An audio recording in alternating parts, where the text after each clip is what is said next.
नमस्कार दोस्तों, स्वागत है सभी का सुमन टेक्निकल क्लासेज के यूट्यूब चैनल में। दोस्तों, हमने पिछली वाली क्लास के अंदर अध्ययन किया था प्रतिरोध की विशेषताओं के बारे में। वो भी श्रेणी क्रम के अंदर जो प्रतिरोध होते हैं उनके बारे में हमने बेसिकली अध्ययन किया था कि श्रेणी क्रम की क्या क्या विशेषता होती है, अर्थात सीरीज क्रम की, श्रृंखला क्रम की क्या क्या विशेषता होनी चाहिए। दोस्तों, इस क्लास के अंदर आज हम अध्ययन करेंगे कि श्रेणी क्रम के अंदर प्रत्येक प्रतिरोध के अंदर क्या धारा का मान समान होता है। मैंने बताया था लास्ट के अंदर, पिछली क्लास के अंदर, कि प्रत्येक प्रतिरोध के अंदर जो धारा का मान होता है, करंट का मान जो होता है, विद्युत धारा का जो मान होता है, वो सभी प्रतिरोधों में समान होना चाहिए और होता भी है। श्रेणी क्रम के अंदर, श्रृंखला संयोजन के अंदर सभी प्रतिरोधों के अंदर वोल्टेज का मान क्या होता है, अलग अलग होता है। तो आज की क्लास के अंदर हमें श्रेणी क्रम के अंदर धारा का मान, वोल्टेज का मान और पावर का मान ज्ञात करेंगे। देखिए दोस्तों, श्रेणी क्रम के अंदर बेसिकली हमने अध्ययन कर लिया था इसकी विशेषताओं के बारे में। कुल प्रतिरोध कैसे ज्ञात करते हैं उसका सूत्र मैंने बता दिया था। यदि सभी प्रतिरोध समान मान के हो तो किस तरह से ज्ञात करना चाहिए इसके बारे में बता दिया था। सभी प्रतिरोध समान मान के हो तो किस तरह से ज्ञात करना चाहिए कुल प्रतिरोध, और एक प्रतिरोध ओपन हो जाए तो परिपथ किस तरह से कार्य करता है। आज की क्लास के अंदर अभी हम मान ज्ञात करते हैं। तो देखिए दोस्तों, हमारे पास में श्रेणी क्रम के अंदर ये परिपथ बन गया है। इसके अंदर हमारे पास में 3 रेजिस्टेंस है, 3 प्रतिरोध है। डेफिनेशन मैंने पिछली वाली क्लास के अंदर बता दी थी। ये 3 रेजिस्टेंस हमारे पास में, और ये तीनों के तीनों किस क्रम में संयोजित है, किस क्रम में आबद्ध है, श्रृंखला में आबद्ध है। मैं इनको नाम देता हूं, R1 है ये R2 है, ये R3 है। दोस्तों, इसका मान रख लेते हैं हम यहाँ पे 4 ओम रख लेते हैं, इसका 5 रख लेते हैं, इसका 3 ओम रख लेते हैं। अब देखिए दोस्तों, क्वेश्चन क्या बनता है, यहाँ पे हम सप्लाई से इसको जोड़ देते हैं और सप्लाई का मान कितना रख लेते हैं, 240 वोल्टेज, 240 वोल्ट। दोस्तों, क्वेश्चन क्या क्या बन रहे हैं इसके अंदर है। पहला क्वेश्चन तो क्या बन के आ रहा है आपके पास में कि परिपथ में कुल प्रतिरोध कितना होगा, कुल प्रतिरोध कितना होगा। एक क्वेश्चन तो ये बन गया है दोस्तों। दूसरा क्वेश्चन क्या बन के आ रहा है हमारे पास में इसके अंदर है, श्रेणी क्रम के अंदर है परिपथ में प्रत्येक प्रतिरोध में वोल्टेज का मान। दोस्तों ध्यान दे, वो यहाँ पे आपको वोल्टेज के स्थान पे विभवांतर भी दे सकता है, वोल्टेज के स्थान पे ईएमएफ भी दे सकता है, वोल्टेज के स्थान पे विद्युत दबाव भी दे सकता है। कंफ्यूजन नहीं होना है दोस्तों। अभी हमें पहले क्वेश्चन को हल कर रहे हैं कि परिपथ में कुल प्रतिरोध कितना होगा। कल पिछली वाली क्लास के अंदर मैंने बताया था श्रेणी क्रम है तो कुल प्रतिरोध हम किस सूत्र से ज्ञात करेंगे, RT बराबर R1 plus R2 plus R3 के द्वारा ज्ञात करेंगे। 3 प्रतिरोध है दोस्तों। तो दोस्तों, कुल प्रतिरोध हम इधर ज्ञात कर लेते हैं एक बार। जैसा कि RT बराबर R1 का मान कितना है हमारे पास में 3 है, R2 का मान कितना है 4 ओम है, और R3 का मान कितना है 5 ओम है। RT बराबर कुल प्रतिरोध कितना हो गया दोस्तों, 5 प्लस 4 कितने हो गए हैं, 9 हो गए हैं, और 9 प्लस 3 कितने हो गए हैं, 12 ओम हो गया है। अर्थात हमारे पास में पहले क्वेश्चन का आंसर आ गया है कितना, 12 ओम। दोस्तों, अगला क्वेश्चन क्या पूछ रहा है, कल पिछली वाली क्लास के अंदर मैंने बताया भी था कि श्रेणी क्रम जो होता है उसके अंदर कुल रेजिस्टेंस सबसे अधिक मान के प्रतिरोध से भी ज्यादा प्राप्त होता है। यहाँ पे देख लीजिए दोस्तों, कुल प्रतिरोध जो है आपके पास में 5 ओम से ज्यादा प्राप्त हुआ है। आगे देखिए, अगला क्वेश्चन क्या पूछ रहा है, परिपथ में प्रत्येक प्रतिरोध में वोल्टेज का मान कितना होगा। अब देखिए, हम वोल्टेज ज्ञात कर रहे हैं दोस्तों,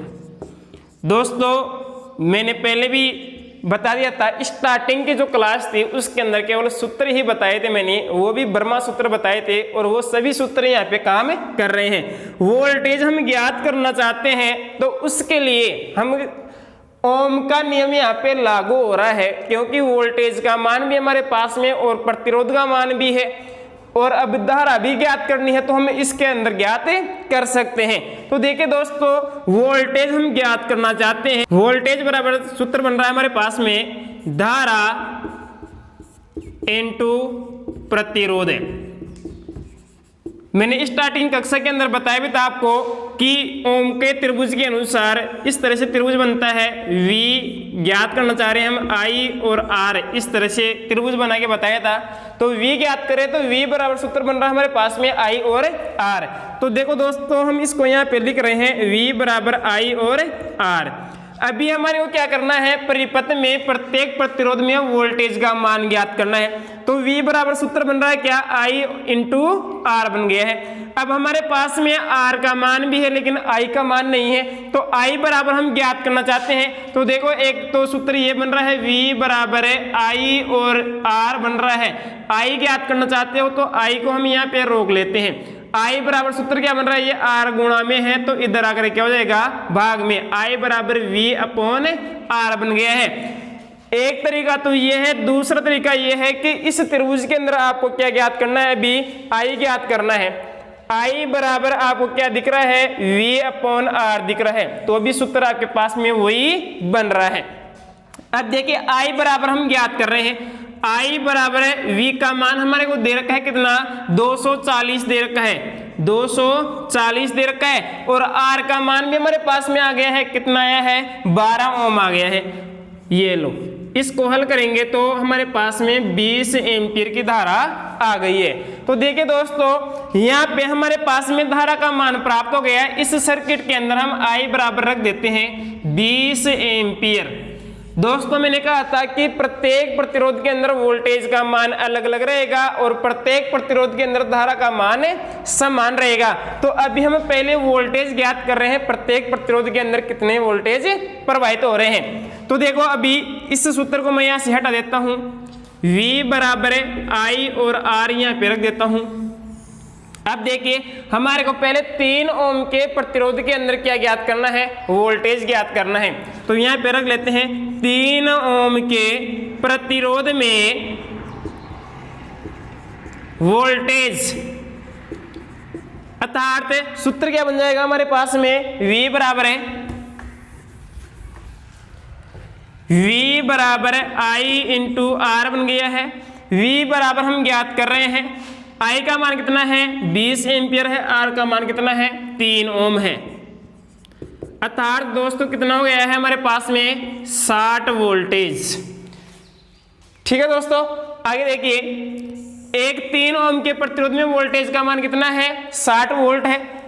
प्रतिरोध का मान कितना हो गया हमारे पास में, 4 ओम का प्रतिरोध है। अब 4 ओम के प्रतिरोध में हम क्या ज्ञात कर रहे हैं, वोल्टेज ज्ञात कर रहे हैं। 4 ओम के प्रतिरोध में वोल्टेज, अर्थात सूत्र वही रहेगा हमारे पास में, V बराबर है I इंटू R। V बराबर है, I का मान मैंने बताया तो सभी के अंदर समान रहेगा। अभी हम ज्ञात करके देखेंगे आगे कि सभी प्रतिरोधों में धारा का मान समान चल रहा है क्या। तो यहाँ पे भी हम धारा का मान क्या रखेंगे, 20 एम्पियर रखेंगे। प्रतिरोध का मान कितना है, 4 ओम है। तो देखिए दोस्तों, इसके अंदर हम इसको मल्टीप्लाई करेंगे तो कितना आ गया है हमारे पास में, 80 वोल्ट। ठीक है, आगे देखिए, अगला क्वेश्चन क्या बन रहा है इसके अंदर, अभी हमारे को 5 ओम के प्रतिरोध में वोल्टेज का मान ज्ञात करना है। 5 ओम के प्रतिरोध में वोल्टेज, V बराबर सूत्र बन गया है I इंटू R, अर्थात V बराबर हम क्या लिख सकते हैं आगे, I का मान वही रहेगा 20 एम्पियर, R का मान कितना हमारे पास में, 5 ओम है। 100 वोल्ट हो गए हैं दोस्तों। अब देखिए दोस्तों, कल मैंने लास्ट के अंदर बताया था, पिछली वाली क्लास के अंदर, श्रेणी क्रम के अंदर जो वोल्टेज होते हैं वो कुल वोल्टेज किसके तुल्य होते हैं, VT बराबर है V1 plus V2 plus V3 के द्वारा ज्ञात करेंगे। तो देखिए, V1 का मान कितना है, 60 वोल्ट है। V1 का मान कितना है, 60 वोल्ट है। V2 का मान कितना है, 80 वोल्ट है। और V3 का मान कितना है, 100 वोल्ट है। अब दोस्तों इन सभी का योग कर लेते हैं। VT बराबर कितना आ रहा है योग करने पर 180 हो गए हैं। 180 प्लस 60 कितने हो गए दोस्तों 240 वोल्ट।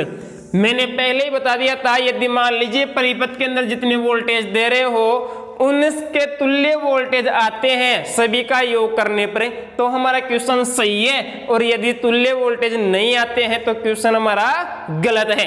तो हमारे पास में 240 वोल्टेज आ गए हैं। दोनों क्वेश्चन हमारे पास में हल हो गए हैं। परिपथ में प्रत्येक प्रतिरोध में वोल्टेज का मान भी हो गया है और परिपथ में कुल प्रतिरोध भी हो गया है।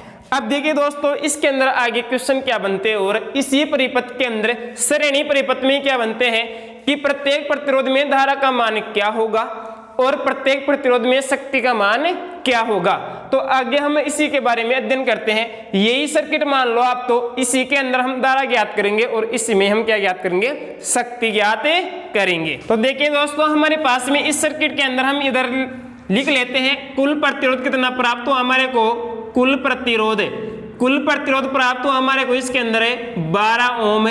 प्रत्येक प्रतिरोध के अंदर हमने वोल्टेज ज्ञात किए, जैसा कि R1 में वोल्टेज का मान हमारे को कितना प्राप्त हुआ 60 वोल्ट।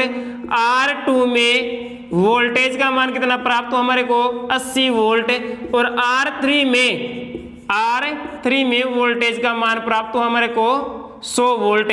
हमारे पास में कुल धारा कितनी प्राप्त हुई हमारे पास में I बराबर है 20 एम्पियर।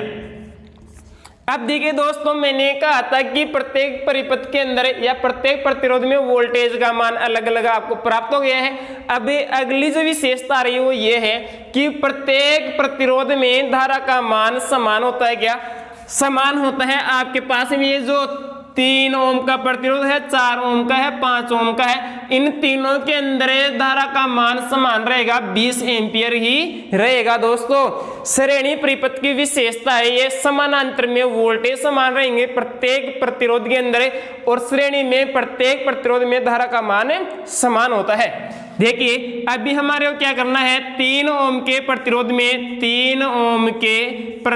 में प्रवाहित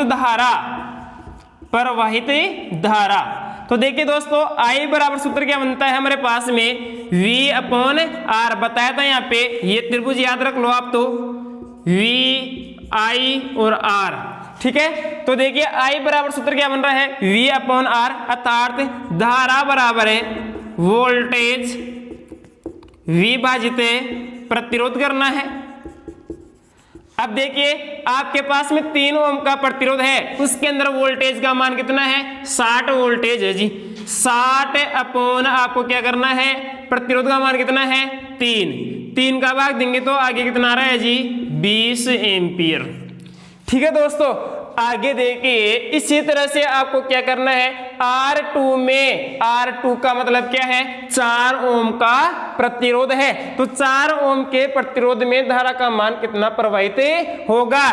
तो देखिए आगे 4 ओम के प्रतिरोध में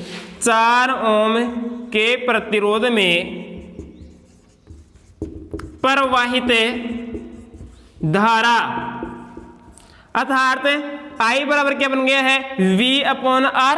R2 का मतलब क्या है हमारे पास में कि 4 ओम के प्रतिरोध के अंदर वोल्टेज का मान कितना है हमारे पास में 80 वोल्ट है। तो V का मान क्या रखना है 80 वोल्ट, और R का मान कितना हमारे पास में 4 ओम है। 80 के अंदर 4 का भाग देंगे तो हमारे पास में कितना आ रहा है दोस्तों 20 एम्पियर धारा प्राप्त हो गई है। अर्थात 3 ओम के प्रतिरोध में भी आपके सामने 20 एम्पियर की धारा प्रवाहित हो रही है, और 4 ओम के प्रतिरोध में भी 20 एम्पियर की धारा प्रवाहित हो रही है, और आगे 5 ओम के प्रतिरोध में भी 20 एम्पियर की धारा ही प्रवाहित होगी। आगे देखिए 5 ओम के प्रतिरोध में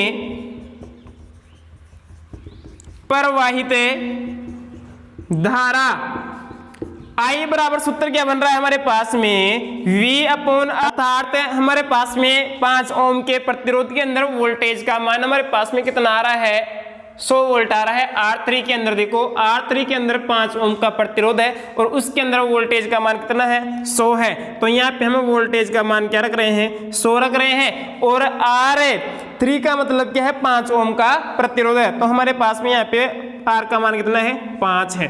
आगे देखिए, इसको आगे हल करेंगे हमें, तो यहाँ पे भी हमारे पास में धारा का मान कितना आ रहा है, 20 एम्पियर आ रहा है। देखिए दोस्तों, श्रेणी संयोजन के अंदर मैंने आपको पिछली क्लास के अंदर बताया था कि प्रत्येक प्रतिरोध के अंदर वोल्टेज का मान अलग अलग होता है। आपके पास में 60 वोल्टेज आ रहे हैं, 80 वोल्टेज आ रहे हैं, 100 वोल्टेज आ रहे हैं। ये श्रेणी संयोजन की विशेषता है, ये श्रृंखला परिपथ की विशेषता है, ये सीरीज क्रम की विशेषता है। लेकिन यदि हम समानांतर क्रम पढ़ेंगे, पार्श्व पढ़ेंगे, पैरेलल पढ़ेंगे, तो उसके अंदर वोल्टेज का मान क्या रहेगा, सभी के अंदर समान रहेगा।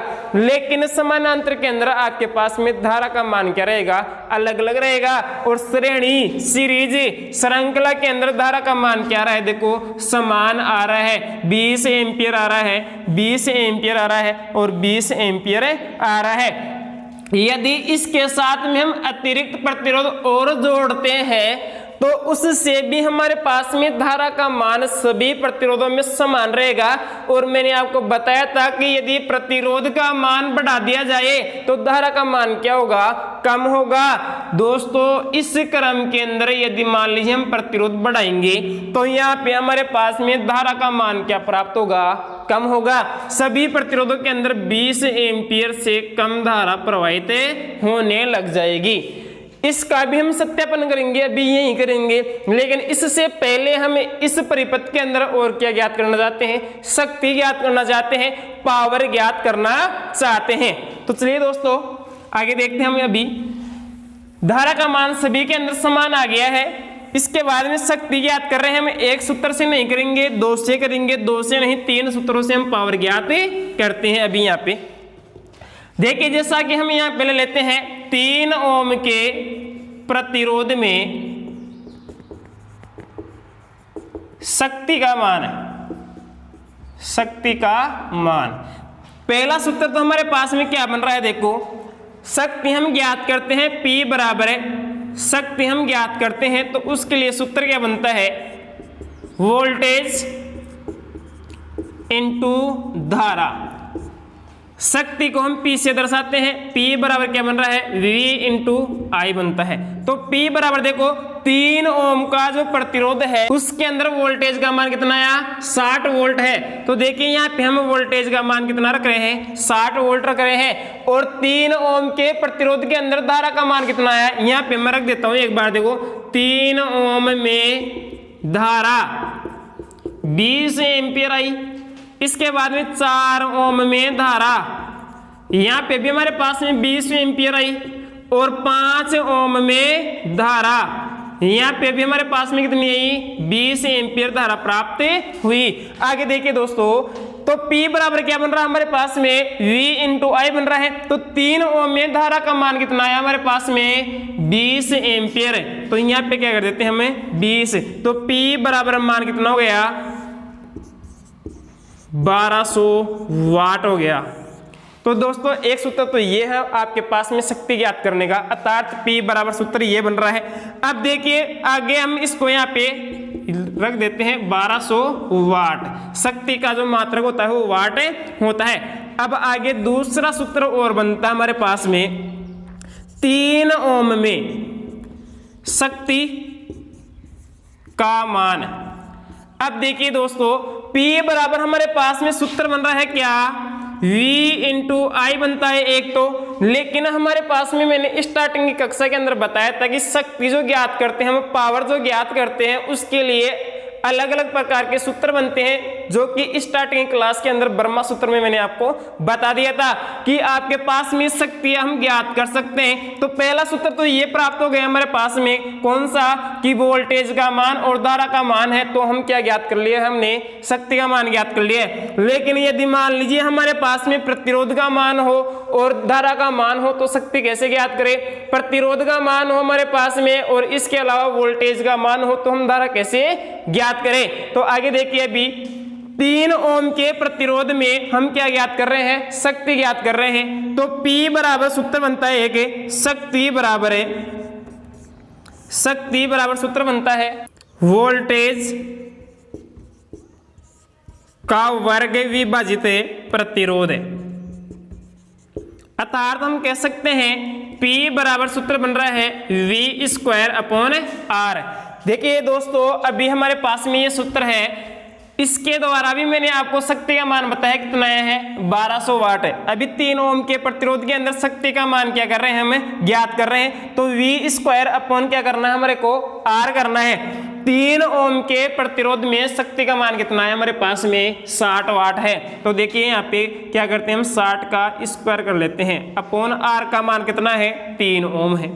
60 का स्क्वायर होता है 3600, अपॉन प्रतिरोध का मान कितना है, 3। इसको हल करेंगे तो हमारे पास में मान कितना आ रहा है, 1200। तो देखिए दोस्तों, दूसरा सूत्र हमारे पास में ये बन गया है।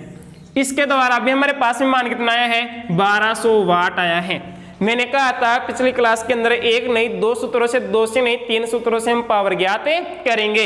एक सूत्र और बच रहा हमारे पास में भी, 3 ओम के प्रतिरोध में शक्ति ज्ञात करना, शक्ति का मान। अब देखिए तीसरा सूत्र कौन सा बच रहा है हमारे पास में, शक्ति बराबर क्या बन जाएगा, सूत्र है धारा का वर्ग इनटू क्या हो जाएगा आपके पास में, प्रतिरोध। अर्थात हम इसको संक्षिप्त में ये लिख सकते हैं, P बराबर सूत्र क्या बन रहा है, I²/R बन गया है। I का मान देखो, 3 ओम के प्रतिरोध के अंदर धारा का मान कितना आ रहा है, 20 एम्पियर आ रहा है। तो I का स्क्वायर कर देते हैं यहाँ पे, 20 का स्क्वायर इंटू प्रतिरोध का मान कितना है, 3 है। तो 20 का स्क्वायर कितना हो जाएगा दोस्तों, 400 इंटू 3 बराबर कितना हो गया है, 1200 वाट। ये लो दोस्तों, 3 सूत्रों के द्वारा आपको शक्ति का मान ज्ञात करना मैंने बता दिया है। आपको जरूरी नहीं है कि वो ये कहे कि परिपथ के अंदर वोल्टेज का मान कितना है, 60 वोल्ट है, प्रतिरोध का मान कितना है, 3 ओम है। तो उस परिपथ के अंदर आपको क्या ज्ञात करना है, शक्ति ज्ञात करना है। तो आपके पास में एक सूत्र नहीं, अब इसके अंदर आप धारा ज्ञात कर लो। वो क्या कहेगा आपको कि परिपथ के अंदर धारा का मान और शक्ति का मान ज्ञात करो। क्वेश्चन क्या बन रहा है कि आपके पास में परिपथ के अंदर 60 वोल्ट है और उस परिपथ के अंदर प्रतिरोध का मान कितना है, 3 ओम है। तो आप उस परिपथ के अंदर धारा का मान और पावर का मान ज्ञात करो। ठीक है, तो हम यहाँ पे ज्ञात कर सकते हैं, I बराबर सूत्र बन जाएगा क्या हमारे पास में, I बराबर सूत्र बनता है क्या, V/R बनता है। तो V का मान है हमारे पास में कितना, 60 है, और R का मान कितना है, 3 है। तो 20 एम्पीयर की धारा आ गई है। तो 20 एम्पीयर की धारा है, प्रतिरोध हमारे पास में, तो हम शक्ति ज्ञात कर सकते हैं। ये रहा सूत्र I² के द्वारा ज्ञात कर सकते हैं। तो दोस्तों, श्रेणी परिपथ की विशेषताएं जो थी वो लगभग कंप्लीट है। क्या है कंप्लीट है कि प्रत्येक प्रतिरोध के अंदर, फिर से मैं कह रहा हूं, श्रेणी परिपथ की विशेषता रहेगी कि प्रत्येक प्रतिरोध में धारा का मान क्या रहेगा, समान रहेगा। प्रत्येक प्रतिरोध के अंदर वोल्टेज का मान अलग अलग रहेगा और हम शक्ति ज्ञात कर सकते हैं एक सूत्र से नहीं, दो से नहीं 3 से ज्ञात कर सकते हैं। जैसा कि शक्ति के लिए एक सूत्र क्या बनता है, वोल्टेज इंटू धारा बनता है, अर्थात P बराबर V इंटू I बनता है। दूसरा सूत्र क्या बनता है, वोल्टेज का स्क्वायर, जिसको हम ये भी कह सकते हैं वोल्टेज का वर्ग विभाजित प्रतिरोध, अर्थात P बराबर क्या बन गया है, V²/R बन गया है।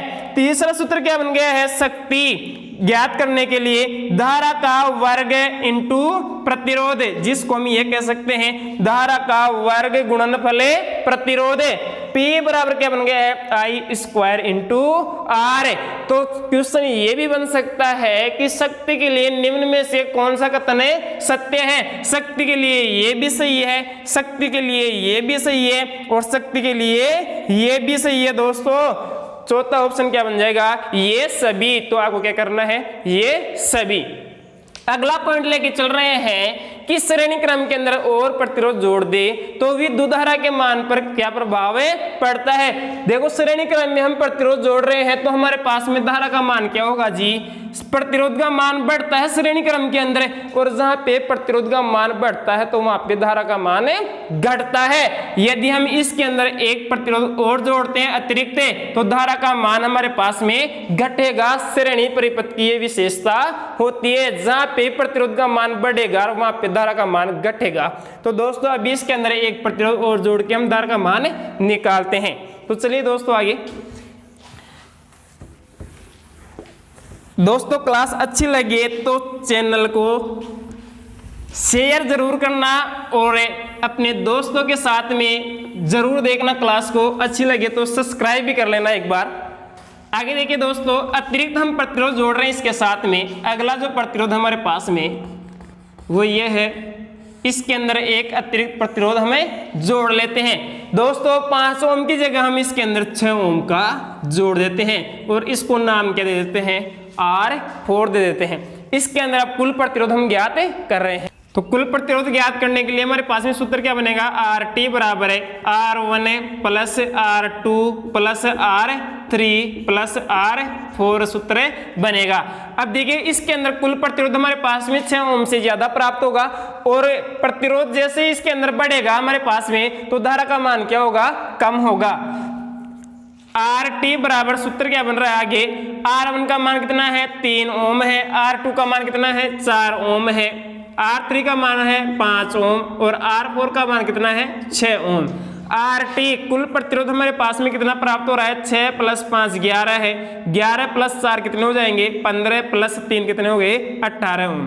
तो कुल प्रतिरोध हमारे पास में कितना आ गया है 18 ओम आ गया है। अब हमारे क्या ज्ञात करना है, इस परिपथ के अंदर कुल धारा ज्ञात करनी है। तो I बराबर सूत्र बनता है हमारे पास में क्या, ओम का त्रिभुज याद रखो आप, तो इस तरह से V I और R। I बराबर ज्ञात करना है तो I बराबर सूत्र क्या बन जाएगा, V अपॉन R, वोल्टेज विभाजित क्या बनेगा, प्रतिरोध बनता है। I बराबर सूत्र बन रहा है, V का मान हमारे पास में वही है पहले जो परिपथ के अंदर था वही मान रहेगा 240 वोल्ट। प्रतिरोध का मान कितना है हमारे पास में 18 ओम। I बराबर हम इसको हल करते हैं तो ये हल करने पर 6 से विभाजित हो जाएगा 40, अर्थात 40 अपॉन 3 हो गया है। I बराबर है, इसको हल करेंगे तो इसका मान कितना आ रहा है 13.33 एम्पियर, 13.33 एम्पियर इसका मान हमारे को प्राप्त होगा। दोस्तों मेरे कहने से नहीं मानना है कि श्रेणी परिपथ के अंदर प्रतिरोध का मान बढ़ाने पर धारा का मान घटेगा, यह आपके सामने है। जब हमारे पास में 5 ओम तक के प्रतिरोध थे, कुल प्रतिरोध हमारे पास में यहाँ पे कितना आया था 12 ओम यहाँ तक प्रतिरोध था हमारे पास में, तो धारा का मान कितना प्राप्त हुआ 20 एम्पियर, अर्थात प्रतिरोध का मान क्या था उस समय हमारे पास में R का मान क्या था, कम था, तो धारा का मान क्या प्राप्त हुआ हमारे को ज्यादा प्राप्त हो गया। लेकिन हमने प्रतिरोध का मान और बढ़ा दिया परिपथ के अंदर, 12 के साथ में कितने और जोड़ दिए 6 ओम का प्रतिरोध और जुड़ गया, 18 ओम कुल रेजिस्टेंस हो गया। तो यहाँ पे प्रतिरोध का मान बढ़ गया अर्थात R का मान बढ़ गया, तो यहाँ पे धारा का मान क्या हो गया आपके पास में घट गया। जब 12 ओम का प्रतिरोध था तो हमारे पास में धारा प्राप्त हुई कितनी 20 एम्पियर की, और 6 ओम का और जोड़ दिया तो 18 ओम का हो गया, और 18 ओम का प्रतिरोध होने पर धारा का मान कितना प्राप्त हुआ हमारे को 13.33 एम्पियर ही प्राप्त हुआ है। दोस्तों तो ये बात सिद्ध हो गई है कि जैसे जैसे प्रतिरोध का मान बढ़ेगा वैसे वैसे धारा का मान क्या होगा। अब देखिए इसके अंदर यदि मान लीजिए श्रेणी संयोजन के अंदर सभी प्रतिरोध समान मान के हो जाए तो हमारे को उसके अंदर भी क्या करना है, अब धारा का मान और वोल्टेज का मान ज्ञात करना है। तो देखिए एक बार इसके लिए भी हम ज्ञात कर लेते हैं श्रेणी संयोजन की एक विशेषता और इसके बाद में कि श्रेणी संयोजन के अंदर जो चालकता होती है वो ज्ञात करने के लिए सूत्र क्या बनता है। देखिए दोस्तों श्रेणी संयोजन के अंदर अभी हमारे पास में जैसे मान लीजिए कह सकते हैं हमें 10 प्रतिरोध है या 5 प्रतिरोध हमारे पास में,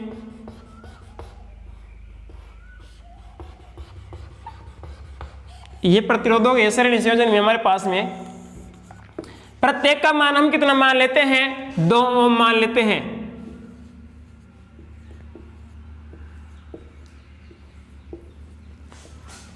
अब देखिए दोस्तों इसके अंदर क्या पूछ रहा है वो, एक तो इसके अंदर कुल प्रतिरोध कितना होगा, कुल प्रतिरोध है, तो कुल प्रतिरोध हमारे पास में क्या आ जाएगा, श्रेणी संयोजन है तो कुल प्रतिरोध हम किस तरह से ज्ञात करेंगे, R इंटू एन के द्वारा ज्ञात करेंगे। R का मतलब क्या है, एक प्रतिरोध का मान है, एक प्रतिरोध का मान कितना है 2 है, एन का मतलब क्या है नंबरों की संख्या, कितने नंबर हो गए, R1 हो गया है, R2 हो गया है, R3 है, ये R4 है, R5 है, तो 5 प्रतिरोध हो गए, कुल प्रतिरोध कितना आ गया है 10 ओम आ गया है। सर्किट के अंदर वोल्टेज का मान कितना है 220 वोल्टेज है, ठीक है। अब हम इस सर्किट के अंदर क्या ज्ञात करना चाहते हैं, प्रत्येक प्रतिरोध के अंदर धारा का मान क्या होगा और प्रत्येक प्रतिरोध में वोल्टेज का मान क्या होगा। तो देखिए अभी ज्ञात करते हैं हम इसके अंदर है, प्रत्येक प्रतिरोध में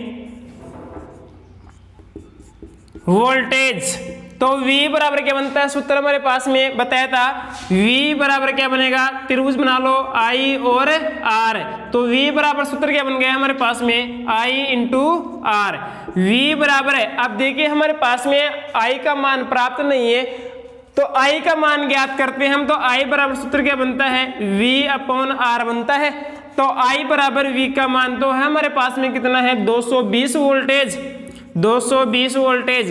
R का मान कितना प्राप्त हुआ हमारे पास में 10 ओम है, ये रख दो यहाँ पे 10 ओम।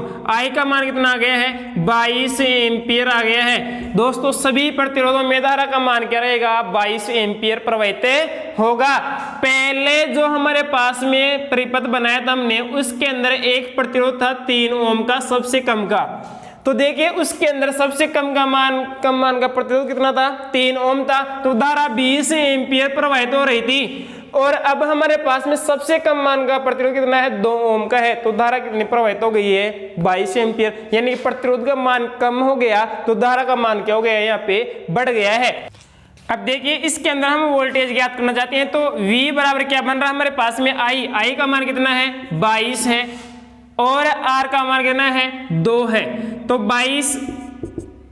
44 वोल्ट आ गए हमारे पास में दोस्तों। अब देखिए सभी के अंदर हमारे पास में 44 वोल्टेज प्रवाहित होंगे, जैसा कि प्रत्येक प्रतिरोध कितने मान का है 2 ओम का है, 2 ओम के सभी प्रतिरोध है, तो यहाँ पे हमारे पास में श्रेणी परिपथ के अंदर धारा का मान सभी में समान प्रवाहित होगा और इसके अंदर जो प्रतिरोध का मान है समान, जैसा कि इसको हम रख लेते हैं एक बार R1 है और इसको रख लेते हैं क्या R2, तो R2 के अंदर है हम वोल्टेज ज्ञात कर रहे हैं, V बराबर क्या हो जाएगा I इंटू R हो जाएगा। I का मान कितना है हमारे पास में 22 है, R कितना है 2 है 44। अब हम डायरेक्टली इसके अंदर वोल्टेज ज्ञात करना चाहते हैं, तो हमारे पास में प्रतिरोध कितने हैं 5 है, 44 को 5 से मल्टीप्लाई कर दो, यदि हमारे पास में 220 आते हैं तो इसका मतलब क्या है क्वेश्चन सही है और 220 नहीं आए तो इसका मतलब क्या है क्वेश्चन गलत है। तो देखो 5 को 4 से करेंगे तो 20 हो गए हैं, बच गए हमारे पास में 2, फिर 5 को 4 से मल्टीप्लाई करेंगे तो 20 हो गए प्लस 2 हो गए, तो ये लो जी आपके पास में 220 वोल्टेज आ गए। इसका मतलब क्या है हमारे पास में ये क्वेश्चन बिल्कुल करेक्ट है, सही है। अब देखिए दोस्तों श्रेणी संयोजन के अंदर शक्ति ज्ञात करने के लिए मैंने पिछली क्लास के अंदर बता दिया था, आप तीनों सूत्रों के द्वारा शक्ति ज्ञात कर सकते हैं, इसके अंदर भी शक्ति ज्ञात हो जाएगी। इसकी एक मुख्य विशेषता और है, श्रेणी संयोजन के अंदर प्रतिरोध जो होता है जब इसका मान बढ़ जाता है, क्लियर है ये बात हमारे पास में कि श्रेणी संयोजन के अंदर प्रतिरोध का मान बढ़ता है तो बढ़ता है। जब प्रतिरोध का मान बढ़ता है, प्रतिरोध का मान बढ़ता है श्रेणी संयोजन में, तो चालकता होती है एक, क्या होती है चालकता, जिसको हम क्या कह सकते हैं दूसरा नाम के इसका कंडक्टेंस है, और कंडक्टेंस का प्रतीक चिन्ह क्या होता है G होता है, क्या होता है G होता है। तो श्रेणी परिपथ के अंदर सीरीज क्रम में श्रृंखला क्रम में जब प्रतिरोध का मान बढ़ता है तो चालकता का मान क्या होता है घटता है। तो अभी हम चालकता के लिए भी सूत्र रख देते हैं यहाँ पे एक बार। देखिए श्रेणी संयोजन में चालकता ज्ञात कर रहे हैं हम अभी चालकता के बारे में। श्रेणी संयोजन में चालकता, अब देखिए इसके लिए क्या करना है हमारे को, श्रेणी संयोजन के अंदर प्रतिरोध का मान क्या हो रहा है, क्लियर कर लो इस चीज को कि श्रेणी संयोजन में प्रतिरोध का मान क्या होता है बढ़ता है। जब श्रेणी संयोजन में प्रतिरोध का मान बढ़ता है तो चालकता का मान क्या है चालकता का मान घटता है। क्लियर है ये तो। आगे देखिए, अर्थात हम ये कह सकते हैं कि श्रेणी संयोजन के अंदर जब चालकता का मान क्या हो रहा है, घट रहा है, तो चालकता की डेफिनेशन क्या आती है, जो आवेश प्रवाह में, जो करंट के प्रवाह में, जो इलेक्ट्रॉन के प्रवाह में सुगमता प्रस्तुत करती है, क्या करती है, सुगमता प्रस्तुत करे, उसे हम क्या कहेंगे, चालकता कहेंगे, उसे हम क्या कहेंगे, कंडक्टेंस कहेंगे। तो श्रेणी संयोजन के अंदर क्या होता है हमारे पास में, जैसे जैसे प्रतिरोध का मान बढ़ता है वैसे वैसे चालकता का मान घटता है। तो श्रेणी संयोजन के अंदर चालकता ज्ञात करने का जो सूत्र बनेगा, चालकता G बराबर सूत्र क्या बनेगा, 1/GT बराबर 1/G1 plus 1/G2 plus 1/G3। ठीक है दोस्तों, तो इस तरह से हम इसके अंदर क्या ज्ञात करेंगे, चालकता ज्ञात करेंगे। और श्रेणी संयोजन के अंदर जो चालकता का मान, जैसे मान लीजिए किसी भी परिपथ के अंदर, किसी भी प्रतिरोध के अंदर चालकता का मान कितना है, 2 mho है। कितना है, 2 mho है। एक चालकता का मान कितना है हमारे पास में, 6 mho है। तो इसके अंदर क्या होगा आपके, ये ठीक प्रतिरोध के विपरीत चल रही है चालकता। श्रेणी क्रम के अंदर सबसे अधिक मान से अधिक प्रतिरोध प्राप्त होता है, लेकिन चालकता क्या होगी, सबसे कम मान से भी कम प्राप्त होगी। चालकता अर्थात आपके पास में सबसे कम चालकता क्या है, 2 mho है। तो परिपथ के अंदर कुल चालकता जो प्राप्त होगी हमारे को, वो 2 mho से भी कम प्राप्त होगी। दोस्तों नेक्स्ट जो हमारी क्लास रहेगी, अगली क्लास रहेगी, श्रेणी संयोजन के अंदर चालकता के बारे में रहेगी। और चालकता के बारे में हम कंप्लीट डिटेल से अध्ययन करेंगे। अर्थात श्रेणी संयोजन के अंदर जो प्रतिरोध और चालकता है उसमें से क्वेश्चन बाहर से नहीं आएंगे। धन्यवाद।